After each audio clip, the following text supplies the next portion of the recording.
నువ్వు నిలబడే స్థానంలో ఉండాలనంటే, నువ్వు నిలబడే స్థితిలోనూ ఉండాలంటే, దేవుని చూసినప్పుడు నీ అంతరంగము, నీ ఆత్మీయ స్థితి నిలబడే స్థితిలోనూ ఉండాలంటే మొదట వాక్యము వినాలి. విన్న వాక్యాన్ని నువ్వు గుండెల్లో నువ్వు పెట్టుకో. అందుకే దావీదు గారు అంటూ ఉన్నారయ్యా, నేను ఇంకెప్పుడు పాపము చేయకుండా ఉన్నట్లు నా హృదయంలో నీ వాక్యాన్ని ఉంచుకుంటూ ఉన్నా.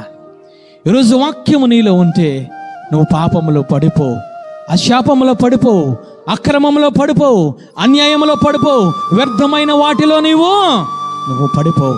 నువ్వు నిలబడి ఉండాలంటే నువ్వు వాక్యము నీలో ఉండాలి, వాక్యము నీలో ఉండాలి. ఒకప్పుడు వాక్యము లేక, ప్రార్థన లేక దావీదు గారు పడిపోయారు. తల్లి పడిపోయిన స్థితిలో ఉండగా నాతాను ప్రవక్త వచ్చి మాట్లాడాడు, ఆ మనుషుడవు నువ్వే, ఆ దుష్కార్యము చేసిన వాడువు నువ్వే. అప్పుడైతే ఆ నాతాను ప్రవక్త వచ్చి మాట్లాడాడు, ఆ యొక్క దావీదు గారు అంటూ ఉన్నారు, నిన్ను కప్పుకోవడం లేదయ్యా, నేను ఒప్పుకున్నాను. నేను ఆ పాపమును విడిచిపెట్టాను, ఆ వ్యభిచారాన్ని విడిచిపెట్టాను, ఆ అక్రమను విడిచిపెట్టాను, ఆ దుష్కార్యమునంతా విడిచిపెట్టి నేనేమి చేస్తున్నాను తెలుసా?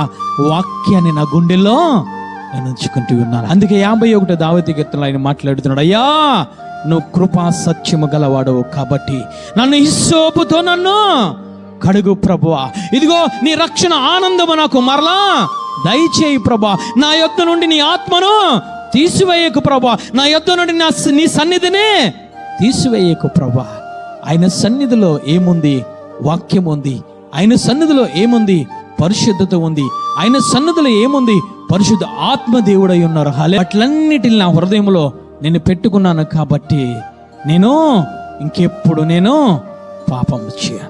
ఈరోజు మాటి మాటికి నువ్వు పడిపోతున్నావు. కారణం ఏమిటో తెలుసా? మన గుండెల్లో వేరే ఒకటి ఉంటుంది. మన గుండెల్లో ఈ లోకము అనేది ఏలుబడి చేస్తుంది. మన గుండెల్లో ఈ శాపం అనేది ఏలుబడి చేస్తుంది.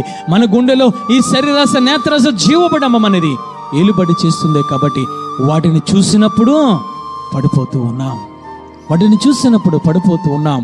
ఒక తిండిని చూసి పడిపోతూ ఉన్నాం, ఒక వస్త్రాన్ని చూసి పడిపోతూ ఉన్నాం, ఒక బంగారాన్ని చూసి పడిపోతూ ఉన్నాం, ఈ లోకాన్ని చూసి పడిపోతూ ఉన్నాం. కారణం ఏమిటో తెలుసా?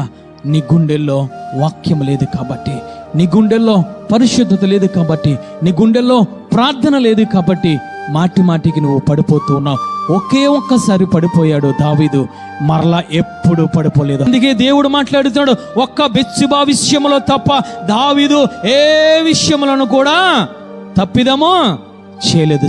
అందుకే దావీదు గారు అంటూ ఉన్నారయ్యా, నేను ఇంకెప్పుడు పాపము చేయకుండా ఉన్నట్లు నా హృదయంలో నీ వాక్యాన్ని ఉంచుకుంటూ ఉన్నా.